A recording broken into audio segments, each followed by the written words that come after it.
प्रस्तुत कवि ने हमारी जन्मभूमि भारत की महत्ता का वर्णन किया है। कवि ने देश के गौरव पर्वतराज हिमालय, गंगा यमुना जैसी पवित्र नदियों, राम लक्ष्मण श्री कृष्ण जैसे महापुरुषों तथा सीता सावित्री एवं अहल्या जैसी महान नारियों व ध्यान, ज्ञान, मंत्र तथा वसुधैव कुटुंबकम की भावना का महत्व दर्शाते हुए जन्मभूमि को स्वर्ग से अधिक श्रेष्ठ बताया है। विद्यार्थी मित्रों, ये हमारा कविता का जो प्रवेश है, इस कविता में क्या होगा देखिए। हमारी जन्मभूमि, भारत हमारी जन्मभूमि है, हम सबको पता है। यहाँ क्या क्या है, हमारी जन्मभूमि कैसी है, तो इस काव्य में है कि हमारी जन्मभूमि में गंगा यमुना जैसी क्या है, पवित्र नदी है, नदियों के जल से गूंथी हुई है। इसका मस्तक हिमालय है। हमारे देश की धरती सदा प्रफुल्लित रही है।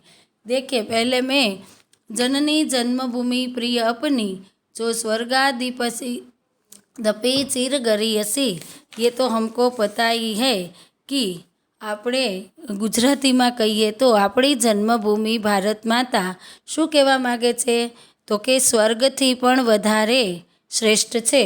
देखिए, आप इस यहाँ अंडरलाइन करना, ठीक है।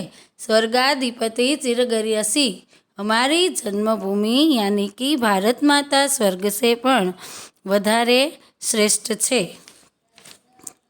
आगे, जिसका गौरव भाल हिमाचल, स्वर्णधरा हसती चिरश्यामल, ज्योतिग्रथित गंगा यमुना जल, वह जन जन के हृदय में बसी। क्या कहना चाहती है कि यहाँ क्या क्या है, तो कि भाल यानी मस्तक, भाल में पर्वतराज हिमालय, क्या है, पवित्र नदियाँ जो गंगा यमुना जैसी पवित्र नदियाँ हैं, नदियों के साथ गुथी हुई है। भाल यानी मस्तक, तो हिमाचल जो हिमालय पर्वत है वो उसका मस्तक की तरह है। स्वर्णधरा हसती चिरश्यामल, स्वर्ण यानी सुवर्ण, तो धरा यानी पृथ्वी, ठीक है।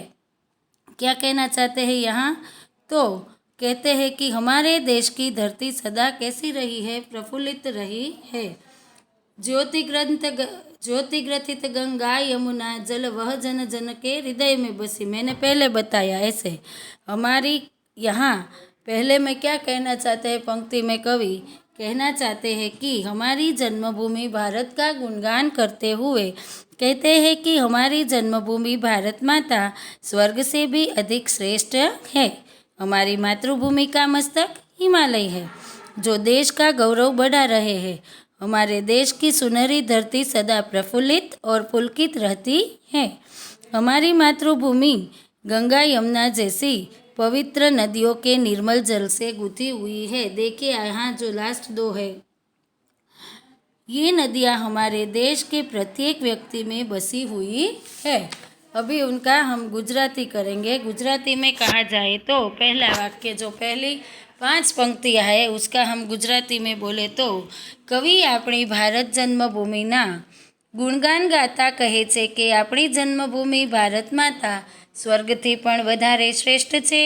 अपनी भारत भूमिનું મસ્તક હિમાલય છે, જે દેશનું ગૌરવ વધારી રહ્યો છે। આપણા દેશની સોનેરી ધરતી હંમેશા પ્રફુલ્લિત અને પુલકિત રહે છે।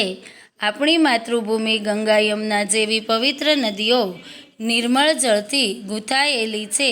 આ નદીઓ આપણા દેશની પ્રત્યેક વ્યક્તિના હૃદયમાં વસેલી છે। ठीक है। नेक्स्ट पंक्ति, जिसे राम लक्ष्मण और सीता बना गए पद धूलि पुनीता। આપણે સૌ જાણીએ છીએ રામ લક્ષ્મણ ને सीता ने શું હતું, વનવાસ થયેલો હતો એમ। यहाँ कहते हैं कि हमारी भारत भूमि कैसी है, तो वह भूमि है जो मर्यादा पुरुषोत्तम राम के बारे में क्या कहा जाता है, तो राम जो है वो मर्यादा पुरुषोत्तम राम, उनके भ्राता लक्ष्मण और सीता के चरणों की धूल से ये पवित्र है। जब राम वनवास में गए थे तब, जहाँ कृष्ण ने गाई गीता बजा अमर प्राणों में बंसी। तो यहाँ कहते हैं इस भूमि पर क्या हुआ है, तो कि इस भूमि पर भगवान श्री कृष्ण ने अपनी बंसी की धुन से जन जन के हृदय में अपनी अमिट छाप छोड़ी है और उन्होंने भगवत गीता जैसे अमर ग्रंथ की रचना कर लोगों का ज्ञान उपदेश किया है। વિદ્યાર્થી મિત્રો, આપણે સૌ જાણીએ છીએ રામાયણ અને ગીતા એ આપણા પવિત્ર ગ્રંથો છે.